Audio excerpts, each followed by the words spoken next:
Hello नमस्कार जय हिंद वंदे मातरम साथियों, आपके अपने यूट्यूब परिवार बालाजी ऑनलाइन क्लासेस में स्वागत अभिनंदन है। देखिए दोस्तों, क्लास प्रारंभ हो चुकी है और आज की क्लास में एक मोटिवेशनल क्वाट्स के साथ ही प्रारंभ करूंगा कि युद्ध कहाँ तक टाला जाए, युद्ध कहाँ तक टाला जाए, ये द्वंद्व कहाँ तक पाला जाए। मैं हूँ राणा का वंशज, फेंक जहाँ तक भाला जाए। क्या मैं हूँ राणा का वंशज, फेंक जहाँ तक भाला जाए। बिल्कुल, वेरी गुड मॉर्निंग, सभी का स्वागत है आपके अपने यूट्यूब परिवार बालाजी ऑनलाइन क्लासेस के साथ। देखिए दोस्तों, अपन आज सामान्य विज्ञान का स्वचन तंत्र टॉपिक पढ़ रहे हैं और ये जो टॉपिक है वो सभी प्रकार की प्रतियोगी परीक्षाओं के लिए वेरी इंपॉर्टेंट है। जो हमारे बैच चल रहा है वो दोस्तों वनपाल, वन रक्षक, ग्राम सेवक, एलडीसी, पटवार, रीट, आरएसएम, एसएसबी, पटवार, सभी के लिए वेरी इंपॉर्टेंट है। तो देखिए, प्रश्नोत्तरी स्टार्ट करते हैं। पहला क्वेश्चन आपके सामने स्क्रीन पे आ रहा है दोस्तों, साथ साथ उत्तर देने की कोशिश कीजिए। बिल्कुल, तो पहला क्वेश्चन आप देख रहे हैं, श्वसन कैसी प्रक्रिया है। क्या श्वसन कैसी प्रक्रिया है? ए ऑप्शन रासायनिक प्रक्रिया है, बी ऑप्शन भौतिक प्रक्रिया है, सी उपरोक्त दोनों, डी इनमें से कोई नहीं। यहाँ पर देखिए, श्वसन की बात हो रही तो ध्यान रखना दोस्तों, श्वसन में अपन क्या करते हैं, O2 गैस को सामान्यतः ग्रहण करते हैं और उसके बाद वापस देखिए दोस्तों, नासिका के दूसरे छिद्र से अपन CO2 को वापस देखते हैं, मतलब CO2 वापस आती है जो गर्म वायु होती है। इसका मतलब क्या हुआ, ली तो O2 लेकिन निकली क्या वापस CO2। इसका मतलब सूत्र संयोज हो गया और कहते हैं साइंस में जब सूत्र संयोज होता है तो रासायनिक प्रक्रिया होती है। क्या रासायनिक प्रक्रिया होती है? बिल्कुल, जो बंदे ए ऑप्शन करे उसका बिल्कुल करेक्ट आंसर है। आगे देखिए, क्वेश्चन नंबर 2 की ओर आगे बढ़ते हैं। क्वेश्चन नंबर 2 आपके सामने स्क्रीन पे है और यहाँ पर 100% सभी विद्यार्थी गलत उत्तर देंगे। क्या 100% सभी विद्यार्थी गलत उत्तर देंगे। दूसरा है, गैसों को अंदर लेना या बाहर छोड़ना क्या कहलाता है? ए ऑप्शन श्वसन, बी उत्सर्जन, सी स्वातन, डी इनमें से कोई नहीं। तो यहाँ पर देखिए, बिल्कुल यहाँ पर ए ऑप्शन बिल्कुल गलत है। क्या ए ऑप्शन बिल्कुल गलत है, श्वसन नहीं होता है। जो ए कर रहे हो बिल्कुल गलत है। गैसों को अंदर लेना या बाहर छोड़ना क्या कहलाता है? तो ध्यान रखना, वो समातन कहलाता है। क्या समातन कहलाता है? तो ये देखिए, यहाँ पर सी ऑप्शन बिल्कुल सही है। और स्वातन बोलते किसको? रोशनदान को बोलते हैं। किसको बोलते हैं दोस्तों? रोशनदान को बोलते हैं। घरों में जो वेंटिलेटर लगाए जाते हैं उसमें क्या होता है, गैसों का अंदर लेना या बाहर छोड़ना, यानी कह सकते हैं गैसों का आदान प्रदान संपन्न होता है। तो यहाँ पर सी ऑप्शन बिल्कुल करेक्ट है। कई बंदे ए करेंगे लेकिन ए नहीं होता दोस्तों, सी इसका बिल्कुल करेक्ट आंसर है। ये कई प्रकार की प्रतियोगी परीक्षा में पूछा गया है क्योंकि कंपटीशन में वही क्वेश्चन आते हैं मेरे दोस्तों जो क्या होते हैं, कन्फ्यूजन पैदा करते हैं। आगे देखिए, क्वेश्चन नंबर 3 की ओर बढ़ते हैं। क्वेश्चन नंबर 3 बहुत ही शानदार क्वेश्चन है। मानव में श्वसन कौन से अंग द्वारा होता है? क्या मानव में श्वसन कौन से अंग द्वारा होता है? ये भी क्वेश्चन अच्छा है। पहला विसरण द्वारा, बी ऑप्शन त्वचा द्वारा, सी गिल्स गलफड़ों द्वारा, डी है फेफड़ों द्वारा। तो यहाँ पर देखिए, यहाँ पर मेरे जो बंधु डी ऑप्शन लगा रहे हैं, डी डी डी, बिल्कुल उसका क्या है, करेक्ट आंसर है। मनुष्य में श्वसन किसके द्वारा होता है? फेफड़ों द्वारा होता है। ठीक है, और यहाँ पर ध्यान रखना, एक एक्स्ट्रा क्वेश्चन दे रहा हूँ। जो कोविड-19 बीमारी है यानी कोरोना वायरस है, कोरोना वायरस से प्रभावित अंग की कभी बात पूछे मेरे रसगुल्लों तो क्या करोगी? डी ऑप्शन करके आना है, बिल्कुल करेक्ट होगा। फेफड़े क्या होते हैं? प्रभावित होते हैं। विसरण की बात करें तो विसरण दोस्तों उभयसर करते हैं। कौन? उभयसर। जैसे मेढक में आ जाए तो क्या करना है आपको? ये करना है। ठीक है, गिल्स किसमें? गलफड़ों द्वारा श्वसन की प्रक्रिया मछलियों में होती है। ठीक है, आगे देखिए क्वेश्चन नंबर 4 की ओर। क्वेश्चन नंबर 4 बहुत ही शानदार क्वेश्चन है और अच्छा है, सिंपल भी है। क्वेश्चन 4 देखिए, मछलियों में श्वास की क्रिया किस अंग द्वारा संपन्न होती है? बहुत ही अच्छा क्वेश्चन। ए क्लोम गलफड़ों द्वारा, बी फेफड़ों द्वारा, सी त्वचा द्वारा, डी इनमें से कोई नहीं। बहुत ही सिंपल, मछलियों में श्वास की क्रिया किस अंग द्वारा संपन्न होती है? तो यहाँ पर देखिए, जो बंदो ए ऑप्शन कर रहे हैं वो उसका बिल्कुल करेक्ट आंसर है। तो मछलियों में श्वसन की क्रिया क्लोम या गलफड़ों द्वारा संपन्न होती है। क्या क्लोम या ग्लफ्डों गिल्स द्वारा संपन्न होती है। बिल्कुल है ना, सभी का बहुत बहुत स्वागत, अभिनंदन है। आप सेशन को थोड़ा शेयर अवश्य कीजिएगा, आपके सपोर्ट की ज़रूरत है। इस चैनल पे कुछ बंदों का बहुत अच्छा सपोर्ट है लगातार, जैसे जेटू सुतार, माधो सिंह जी का, मोहन सिंह, स्वरूप का बहुत ज़्यादा सपोर्ट है। इसके अलावा अंजलि जी, जीविका जी का बहुत सपोर्ट है, लक्ष्मण दांदल का, इसके अलावा विक्रम जी बोस, बिल्कुल सभी का बहुत बहुत स्वागत, अभिनंदन है। आगे देखिए, अर्जुन जी परियार का भी काफ़ी सपोर्ट रहता है इस चैनल पे लगातार। आगे देखिए क्वेश्चन नंबर 5, मेढक में स्वचन किस विधि द्वारा संपन्न होता है? क्या मेढक में स्वचन किस विधि द्वारा संपन्न होता है? दोस्तों यहाँ पर मैं नाम नहीं लूँगा तो आप थोड़े नाराज़ मत होइएगा, क्योंकि कभी कभार क्या होता है कि मैं दूसरे फ़ोन से कमेंट देख रहा होता हूँ, तो कभी कभार मेरे को फ़ोन पॉसिबल होता है, कभी नहीं भी होता है, तो बिल्कुल आप बुरा मत मानेगा। वैसे नाम में कुछ नहीं रखा है दोस्तों, आप स्टडी पे थोड़ा फोकस करें। क्वेश्चन बहुत ही अच्छे लेवल के हैं। मेढक में स्वचन किस विधि द्वारा संपन्न होता है? डबल स्टार तो रसगुल्लों पहले से ही डाल रखा है। क्या डबल स्टार तो पहले से ही डाल रखा है? तो देखिए मेढक में स्वचन की बात हो रही है। ए नासिका द्वारा, बी विसरण द्वारा, सी मेढक ओबेसर है, श्वास की जरूरत ही नहीं, डी मरने को नहीं आवे। क्या मरने को नहीं आवे तो भी डी ऑप्शन लगा दे होते। तो देखिए मेढक में स्वचन की बात हो रही है, तो यहाँ पर देखिए जो मेरे बंधु बी करे वो बिल्कुल करेक्ट है। मेढक में स्वचन विसरण द्वारा होता है, अभी मैंने बता ही दिया। वैसे मेढक क्या है? उभयचर है। तो यहाँ पर एक तीसरा ऑप्शन कंफ्यूज करा, तो देखिए ध्यान रखना, यहाँ पर लिखा है मेढक उभयचर है, श्वास की जरूरत ही नहीं थी। लेकिन ऐसा कोई प्राणी नहीं जिसको श्वास की जरूरत नहीं होती। जो सजीव है उसको सारी क्रियाएं संपन्न करनी पड़ती है। तो ध्यान रखना, यहाँ पर विसरण है, विसरण विधि द्वारा मेढक में क्या होती है, या कह सकते हैं उभयचर में स्वचन की प्रक्रिया संपन्न होती है। क्वेश्चन नंबर 6 का ढोल नगाड़ों के साथ स्वागत करेंगे हमारे गिरधारी सर। देखिए क्वेश्चन नंबर 6 है, नासिका में एक ग्रंथि पाई जाती है, उसका नाम बताना है। बिल्कुल उसका नाम बताना है। ए ऑप्शन एड्रिनल ग्रंथि, बी ऑप्शन अधिवृक्क ग्रंथि, सी ऑप्शन सेबेसियस ग्रंथि, डी उपरोक्त सभी। ये क्वेश्चन बहुत ही अच्छा और लल्लन टॉप क्वेश्चन है। क्या लल्लन टॉप क्वेश्चन है? किसी भी प्रतियोगी परीक्षा के लिए ये क्वेश्चन आपको मिल सकता है। तो यहाँ पर देखिए नासिका में ग्रंथि की बात हो रही है, तो यहाँ पर हाँ, जो बंधु सी कर रहे हैं उसका बिल्कुल करेक्ट, बहुत अच्छा, बिल्कुल करेक्ट। यहाँ पर मदन जी कुमावत का भी बहुत ज़्यादा सपोर्ट रहता है चैनल पे, राहुल जी कुमावत का भी बहुत ज़्यादा सपोर्ट रहता है। सभी का बहुत बहुत आभार, स्वागत है। तो यहाँ पर देखिए नासिका में एक ग्रंथि की बात हो रही है, तो वो है सेबेसियस ग्रंथि। कौन सी ग्रंथि मेरे रसगुल्लों? सेबेसियस ग्रंथि बिल्कुल सही है, सेबेसियस ग्रंथि बिल्कुल करेक्ट आंसर है। आपको बता दें दोस्तों, ये जो सेबेसियस ग्रंथि है, जब व्यक्ति को क्या होती है, सर्दी जुकाम होती है ना, सर्दी जुकाम होती है, तो कई प्रकार के क्या होते हैं, जीवाणु होते हैं और विषाणु होते हैं, वो क्या करते हैं, इस ग्रंथि को प्रभावित करते हैं, जिसके कारण क्या होता है, इससे श्लेष्मा का स्राव थोड़ा ज़्यादा होने लग जाता है। आगे देखिए क्वेश्चन नंबर 8 बहुत ही शानदार और इंटरेस्टिंग क्वेश्चन है। क्या बहुत ही शानदार और इंटरेस्टिंग क्वेश्चन है। नासिका में सेबेसियस ग्रंथि, अभी बात होगी यहाँ पर देखिए कुछ ऐसे पढ़िए आप, सेबेसियस। क्या सेबेसियस? क्योंकि कभी कभार ना टाइप करते ना तो गूगल को बोलते कुछ और है और सुन कुछ और जाता है। तो नासिका में सेबेसियस ग्रंथि पीले रंग के गाढ़े पदार्थ का स्राव करती है, उसे क्या कहते हैं भाई साहब? ये तो सभी को आता होगा।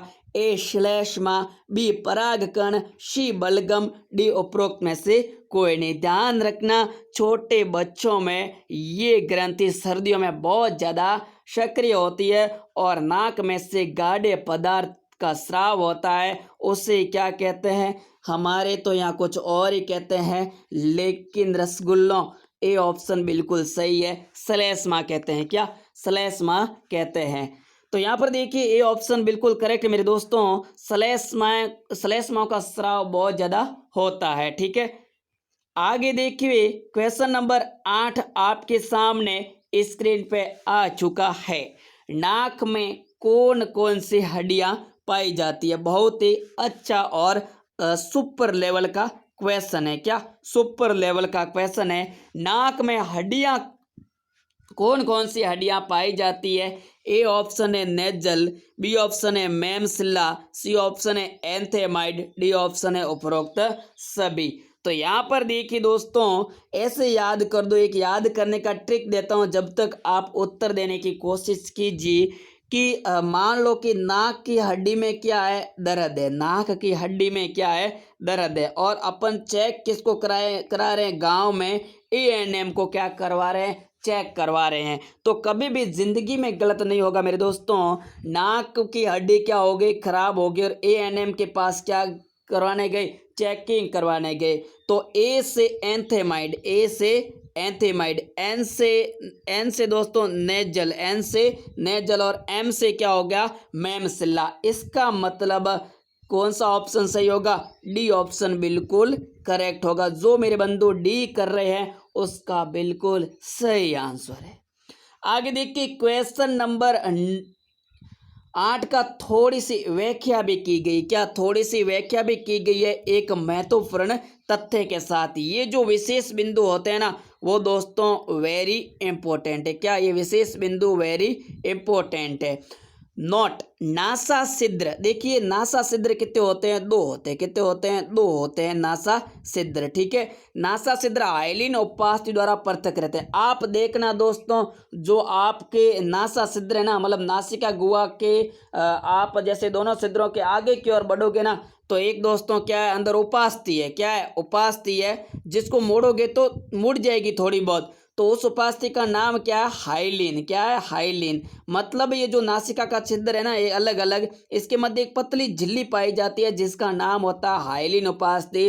तो आपका क्वेश्चन कहीं पढ़ सकता है कि नासा छिद्रों को पृथक करने वाली उपास्थि का नाम बताइए, तो हाइलिन, क्या है मेरे दोस्तों, हाइलिन उपास्थि बिल्कुल ही अच्छा है। देखिए अस्थि और उपास्थि में काफी फर्क होता है, अस्थि और उपास्थि में काफी फर्क होता है। देखिए अस्थि होती ना, वो गति करती है कुछ निश्चित दिशा में ही गति करती है, लेकिन उपास्थि लगभग सभी दिशाओं में क्या कर लेती है, गति कर लेती है, ठीक है, सभी दिशाओं में गति कर लेती है। आप अपने मतलब जिस अंक को पूरा घुमा रहे हो लगभग 360 डिग्री कोण पर, तो समझ लेना लगभग वो क्या है, उपास्थि है, वो अस्थि नहीं है। कोई पूछे एक एक्स्ट्रा क्वेश्चन कि मानव में अस्थियों की संख्या कितनी होती है, तो ध्यान रखना मानव शरीर में अस्थियों की संख्या 206 होती है। कितनी होती है, 206 होती है। छोटे बच्चे में 350 होती है, लेकिन बाद में ये सारी अस्थियां क्या हो जाती है, मिलके अंत तक वयस्क व्यक्ति में कितनी होती है मेरे दोस्तों, 206 होती है। उम्मीद करता हूँ एक्स्ट्रा क्वेश्चन भी आपको समझ में आ रहे होंगे। दोस्तों ये जो सेशन लाता हूँ आपके लिए बहुत ही इंपॉर्टेंट और काम की चीज़ें लाता हूँ, विभिन्न प्रकार के प्रतियोगी परीक्षा में पूछे जाने वाले क्वेश्चन ही शामिल करता हूँ। तो ज़रूर समय निकाल कर इस क्लास को अटेंड करने का प्रयास कीजिए, आपको बहुत ज़्यादा दोस्तों फायदा होने वाला है। आगे देखिए क्वेश्चन नंबर 10, क्या क्वेश्चन नंबर 10 सिंपल है। पहले एक बार ये क्वेश्चन आ चुका है जब मैंने आपको पाचन तंत्र पढ़ाया था, क्या पाचन तंत्र में भी ये मैंने क्वेश्चन आपको शामिल किया था। भोजन में वायु का उभयनिष्ठ मार्ग है, उभयनिष्ठ बोलते हैं कॉमन को, ठीक है। तो भोजन में वायु का, ठीक है भाई, ऐसा कौन सा मार्ग है जहाँ वायु भी जाती है और भोजन भी जाता है, तो ये श्वसन तंत्र में भी कॉमन है और पाचन तंत्र में भी कॉमन है। ए मेरे रसगुल्लों, ग्रसनी, बी ग्रास नली, सी फेफड़े, डी उपरोक्त में से कोई नहीं। तो यहाँ पर देखिए जो मेरे बंधु हाँ यहाँ ए ऑप्शन कर रहे हैं उसका बिल्कुल क्या है, करेक्ट आंसर है ग्रसनी, बिल्कुल सही है। ग्रसनी भोजन और वायु का क्या है, कॉमन मार्ग है, क्या भोजन और वायु का कॉमन मार्ग है, ठीक है। अब देखिए ग्रसनी पर एक संरचना भी पाई जाती है जिसका नाम होता है एपिग्लोटिस, क्या एपिग्लोटिस, जिसको प्यार से क्या बोलते हैं दोस्तों, घाटी ढक्कन बोलते हैं, क्या बोलते हैं, घाटी ढक्कन बोलते हैं। और ये घाटी ढक्कन क्या करता है, ये निश्चित करता है कि आहार है ना वो आहार नली में जाए, यानी आहार नली में जाए और जो वायु है वो वायु नली में जाए। मतलब इसके मध्य क्या है, कॉमन पथ है। जब मान लो कि क्या होती है, हवा वगैरह आती है ना, बीच में कुछ इस प्रकार से संरचना रहती है, ऊतकों का बना पल्ला होता है। ये क्या होता है कि ऑटोमेटिकली, ठीक है। जैसे मान लो ये क्या होती है, यहाँ पर आप देख सकते हो ये जैसे क्या हुई, श्वास नली वगैरह आई, और यहाँ पर देखिए एक तो भाग है भोजन नली का और एक क्या है कंठ नली का, और ये बीच में क्या है ग्रसनी के लगभग ऊपर की साइड, नीचे की साइड में है। तो यहाँ पर देखिए क्या होता है, ग्लोटिस क्या करता है, जैसे ये भोजन वाला भोजन आ रहा ना, तो देख रहा भाई क्या आ रहा भाई कि भोजन आ रहा, तो ये इधर की साइड में हो जाता, ले भाई यहाँ भोजन जा। फिर अगर श्वास आ रही है तो ये क्या हो जाता है, यहाँ पर आ जाता है कि भाई श्वास को अंदर जाने दीजिए। मतलब कुछ इस प्रकार से ऑटोमेटिकली संरचना पाई जाती है। यहाँ पर चित्र नहीं है, बाकी थोड़ा सा अच्छा स्पष्ट हो जाता। आगे देखिए क्वेश्चन नंबर 11 क्वेश्चन से पहले कुछ मैंने इंपॉर्टेंट फैक्ट शामिल किए जो बहुत ही अच्छे हैं। विशेष ग्रसनी भोजन और वायु का कॉमन मार्ग है। ग्रसनी पर एपिग्लोटिस नामक ढक्कन पाया जाता है जो भोजन को श्वास नली में जाने से रोकता है। ये मैंने वैसे आपको बता दिया है कि ग्रसनी होती है और भोजन और वायु का क्या उभयनिष्ठ मतलब कॉमन मार्ग है, और ग्रसनी पर एक संरचना पाई जाती है उसका नाम है एपिग्लोटिस ढक्कन। इस ढक्कन की वजह से ये फिक्स होता है कि भोजन कहाँ जाना चाहिए, भोजन नली में, और श्वास नली में जानी चाहिए। आगे देखिए और बढ़ते हैं। क्वेश्चन नंबर 11 बहुत ही अच्छा है जो श्वसन तंत्र से जुड़ा हुआ है। ध्वनि उत्पादक यंत्र कहलाते हैं। क्या ध्वनि उत्पादक यंत्र कहलाते हैं। तो यहाँ पर देखिए ऊपरी श्वसन तंत्र से लिया है। ऊपरी श्वसन तंत्र में दोस्तों आपको बता दें, एक तो मुख होता है, एक मुख गुहा होती है, एक ग्रसनी होती है और एक ग्रास नली होती है, और इसके अलावा स्वर यंत्र लैरिंक्स होते हैं। ये होता है ऊपरी श्वसन तंत्र। और जैसे कोरोना का पूछे कि कोरोना में श्वसन तंत्र का कौन सा भाग प्रभावित होता है, तो ध्यान रखना द्वितीयक श्वसन तंत्र प्रभावित होता है, क्योंकि द्वितीयक श्वसन तंत्र में दोस्तों फेफड़े आते हैं। इसके अलावा ब्रोंकी मतलब स्वच्छनी और स्वच्छनिका यानी ब्रोंकी ऑल जो पेड़ जैसी संरचना होती है ना, आपने श्वसन तंत्र का फोटो देखा होगा दोस्तों, तो वो होता है द्वितीय श्वसन तंत्र। और इसके अलावा श्वसनी मांसपेशियों की भूमिका होती है। तो मतलब श्वसन की जो प्रक्रिया ना 2-3 स्टेप में क्या होती है, संपन्न होती है। तो यहाँ पर ध्वनि उत्पादक यंत्रों की बात हो रही है। ए यवला, बी जीभ, सी मुख, डी स्वर यंत्र लैरिंक्स। जो बंधु डी कर रहे हैं उसका बिल्कुल करेक्ट आंसर है। ध्वनि उत्पादक यंत्र क्या कहलाते हैं, स्वर यंत्र कहलाते हैं, जिसको प्यार से लैरिंक्स कहा जाता है। ठीक है, आगे बढ़ी। वैसे जीभ और मुख के बारे में मैंने आपको पाचन तंत्र वाले सेशन में समझाया था, यवला भी समझा दिया था कि मांसपेशियों की बनी संरचना होती है। ठीक है, जिसको हमारे यहाँ क्या बोलते हैं, काग्लिया बोलते हैं। ठीक है, आगे बढ़िए। क्वेश्चन नंबर 12 से पहले कुछ इंपॉर्टेंट फैक्ट्स है। महिलाओं के बाद नहीं है, या वाक है, क्या वाक है। ठीक है, तो महिलाओं के वाक तंतु छोटे होते हैं, इसीलिए उच्च तारत्व वाली ध्वनि उत्पन्न होती है, अर्थात तीक्ष्णता ज्यादा रहती है।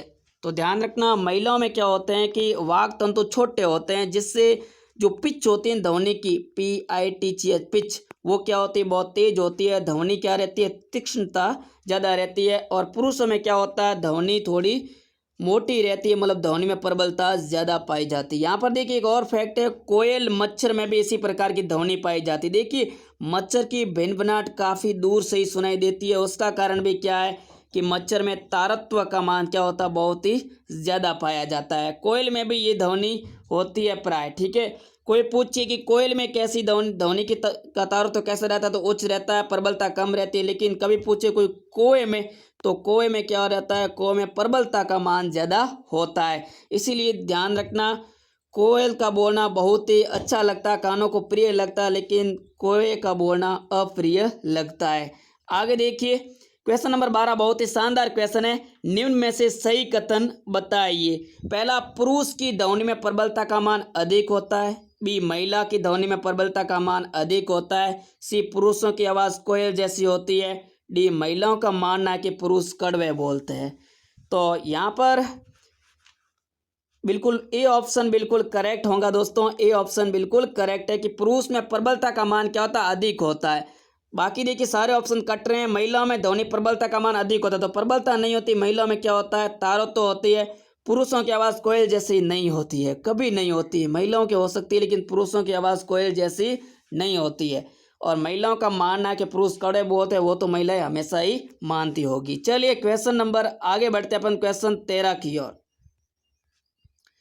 क्वेश्चन नंबर 13 बहुत ही शानदार है, डबल स्टार पहले से बना रखा है। खरगोश की ध्वनि को क्या कहते हैं? ये क्वेश्चन कंपटीशन के लिहाज से बहुत ही शानदार है। ए श्रिम्स, बी किकियाना, सी म्याऊ म्याऊ, डी बबलाना। ठीक है, तो खरगोश की ध्वनि की बात हो रही है तो यहाँ पर ध्यान रखना बी ऑप्शन बिल्कुल करेक्ट है, ए नहीं होगा, बी ऑप्शन बिल्कुल करेक्ट है। खरगोश की ध्वनि को किकियाना कहते हैं। ये कई प्रकार की प्रतियोगी परीक्षाओं में पूछा हुआ सवाल है। श्रिम्स कोई पूछे, श्रिम्स होते हैं पक्षियों में, क्या पक्षियों में, पक्षियों की ध्वनि उत्पादक के अंतर क्या कहलाते हैं? श्रिम्स कहलाते हैं। और किकियाना किसको बोलते हैं? किकियाना बोलते हैं खरगोश की ध्वनि को। ठीक है, बाकी वाले दोनों ऑप्शन कोई लेना देना नहीं है यहाँ पर, खास मतलब यहाँ से क्वेश्चन बनने की कोई उम्मीद नहीं है। क्वेश्चन नंबर 14 आपके सामने स्क्रीन पे है, बहुत ही शानदार। मानव में श्वास नली की लंबाई पूछिए तो ए 2 फीट, बी 10 से 12 सेंटीमीटर, सी 10 से 12 मीटर, डी हम मापना उचित नहीं समझते हैं। तो आपको मापने के लिए कोई नहीं कह रहा, लेकिन कंपटीशन के लिहाज से अच्छा क्वेश्चन है। तो यहाँ पर देखिए, मानव में श्वास नली की लंबाई पूछिए तो वो होती है 10 से 12 सेंटीमीटर। ऑप्शन बी है ना, वो बिल्कुल सही आंसर है। आगे देखिए क्वेश्चन नंबर 15 से पहले एक अच्छा तथ्य है, क्या आप जानते हैं जन्म से गूंगे व्यक्ति में वाणी के अंदर विकसित नहीं होते हैं। तो जन्म से ही जो व्यक्ति गूंगा है उसके वाणी के केंद्र पाए नहीं जाते हैं, जिसके कारण ही वो व्यक्ति क्या है, आवाज को स्पष्ट रूप से बाहर नहीं निकाल पाता है। बहुत ही अच्छा तथ्य है और ये किसी भी कंपटीशन में क्वेश्चन पढ़ सकता है कि जन्म से गूंगे व्यक्ति में वाणी के अंदर पाए जाते हैं, नहीं पाए जाते, तो ध्यान रखना नहीं पाए जाते हैं। या आ सकता है कि गूंगे व्यक्ति क्यों नहीं बोल पाते, तो ध्यान रखना उसमें वाणी के अंदर विकसित ही नहीं होते हैं। आगे देखिए क्वेश्चन 15 की ओर, हाइलिन उपास्थि का कार्य है। तो अभी मैंने आपको बता दिया हाइलिन उपास्थि का कार्य क्या है। तो वैसे नाक में जो आपको उपस्थिति थी वो हाइलिन थी, लेकिन देखिए यहाँ पर ये श्वास नली को 2 भागों में बांटना, बी श्वास नली को पिचकने से रोकना, सी श्वास नली को आगे की ओर धकेलना, डी इनमें से कोई नहीं। तो यहाँ पर देखिए जो श्वास नली है, जो ये सी आकार के छल्ले रहते हैं, ठीक है, तो इन छल्लों को पिचकने से क्या करती है, रोकती है कौन, हाइलिन उपास्थि। तो जो मेरे बंधु बी ऑप्शन कर रहे हो उसका बिल्कुल ही करेक्ट आंसर है। आगे देखिए, आगे बढ़ते अपन क्वेश्चन नंबर 16 बहुत ही शानदार है। स्वचन की संरचनात्मक एवं क्रियात्मक इकाई है। ये क्वेश्चन वेरी वेरी इंपॉर्टेंट है, ये क्वेश्चन कई बार बना हुआ है। स्वचन की संरचनात्मक एवं क्रियात्मक इकाई का क्वेश्चन आता है। इसके अलावा यहाँ पर आता है वृक्काणु की संरचनात्मक क्रियात्मक इकाई का क्वेश्चन बनता है। तंत्रिका तंत्र की संरचनात्मक क्रियात्मक इकाई का क्वेश्चन बनता है। ऐसे 4-5 क्वेश्चन बनते हैं और अपन को ज़्यादा क्या रहता है, बहुत ज़्यादा कंफ्यूजन रहता है। लेकिन यहाँ पर दोस्तों स्वचन पढ़ रहे हैं तो स्वचन तंत्र की बात हो रही है। स्वचन की संरचनात्मक एवं क्रियात्मक इकाई, ए नेफ्रॉन, बी तंत्रिका तंत्र, सी वायु कुप्पिकाएं और डी फेफड़े। तो यहाँ पर देखिए बिल्कुल करेक्ट आंसर होगा सी। क्या सी बिल्कुल करेक्ट आंसर है। स्वचन की संरचनात्मक एवं क्रियात्मक इकाई क्या कहलाती दोस्तों, वायु कुप्पिकाएं कहलाती। क्या वायु कुप्पिकाएं कहलाती। जैसे देखिए ये फेफड़े वगैरह आगे जाकर क्या है, स्वचनी और स्वचनिका में बढ़ जाते हैं ना, तो उसके अंतिम भागों पर ऐसे छोटे छोटे छिद्र पाए जाते हैं। वही छिद्र क्या करते हैं, गैसों का आदान प्रदान करते हैं। जैसे पेड़ पौधों की जो पत्तियां होती है और उस पत्तियों पर क्या पाए जाते हैं, जो सूक्ष्म रंध्र पाए जाते हैं। वैसे नग्न आंखों से दिखाई नहीं देते बल्कि कई प्रकार के रंध्र पाए जाते हैं, जिसकी वजह से गैसों का क्या होता है, आदान प्रदान होता है। उसी प्रकार हमारे स्वचन में भी अंतिम भाग में क्या पाई जाती है, कुप्पिकाएं पाई जाती है और वही कुप्पिकाएं क्या करती है, गैसों का आदान प्रदान करती है। उम्मीद करता हूँ क्वेश्चन समझ में आ गया होगा। नेफ्रॉन की पूछे तो ये होती है वृक्काणु, ठीक है, वृक्काणु बोलते हैं उसको। ये वृक्क की संरचनात्मक क्रियात्मक इकाई क्या कहलाती है, नेफ्रॉन कहलाती है। वृक्क की संरचनात्मक और क्रियात्मक इकाई वृक्काणु कहलाती है।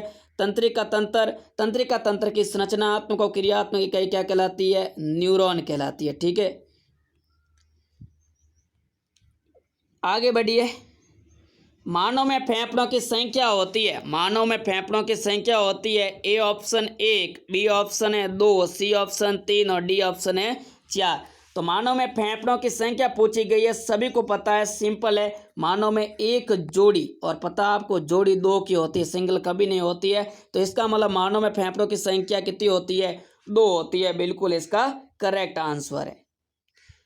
जो बंधु बी लगा रहे उसका बिल्कुल सही है। आगे देखिए क्वेश्चन नंबर 18 आपके स्क्रीन पे आ चुका होगा।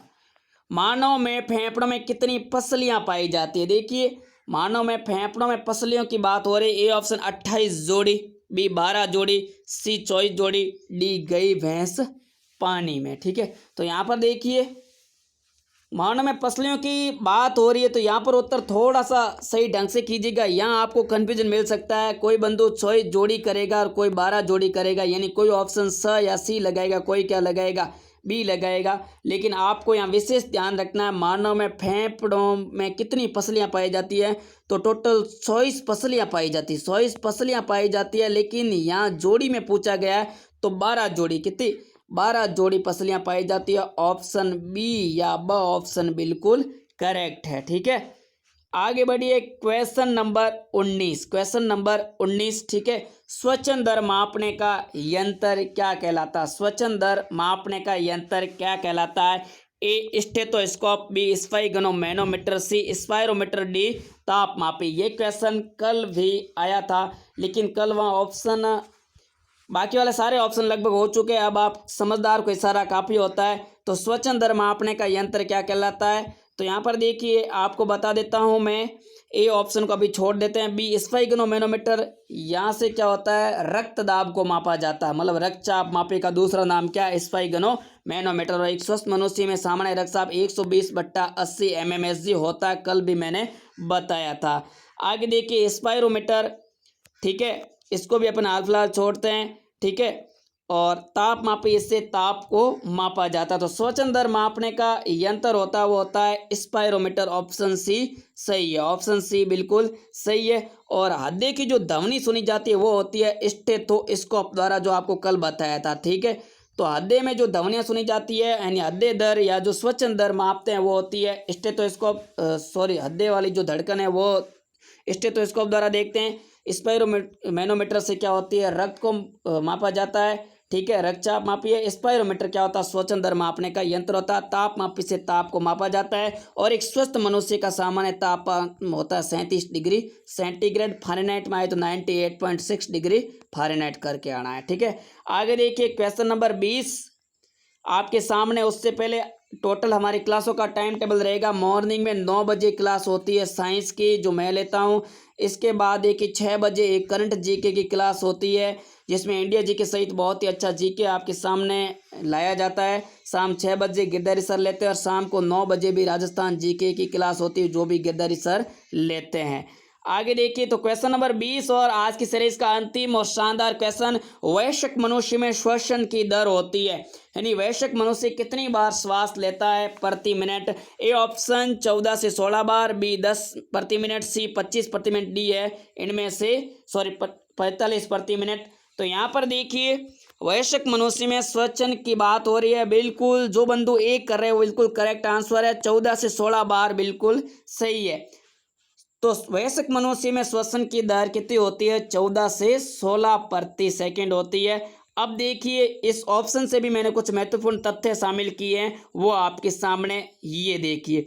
व्याख्या, सोते समय व्यक्ति के श्वसन दर कितनी होती है, 10 प्रति मिनट होती है। मतलब व्यक्ति जब सोता रहता है ना तो श्वास धीरे चलता है, कितना चलता है, 10 प्रति मिनट चलता है। ठीक है, और कठिन शारीरिक व्यायाम या कठिन परिश्रम करता है तो वहाँ कितनी होती है, श्वसन की दर 25 प्रति मिनट हो जाती है। ठीक है, और इसके अलावा नवजात यानी छोटा शिशु होता है, उसको आप कभी देख भी लेना अवलोकन करके, उसकी श्वसन की दर बहुत ज़्यादा तेज होती है। कितनी होती है, 45 प्रति मिनट होती है। उम्मीद करता हूँ क्लास अच्छी लगी होगी। दोस्तों इस क्लास को लाइक अवश्य करें, चैनल पर पहली बार है तो सब्सक्राइब करें, घंटी के निशान को दबा के रखें ताकि आपको लाइव का नोटिफिकेशन प्राप्त हो जाए।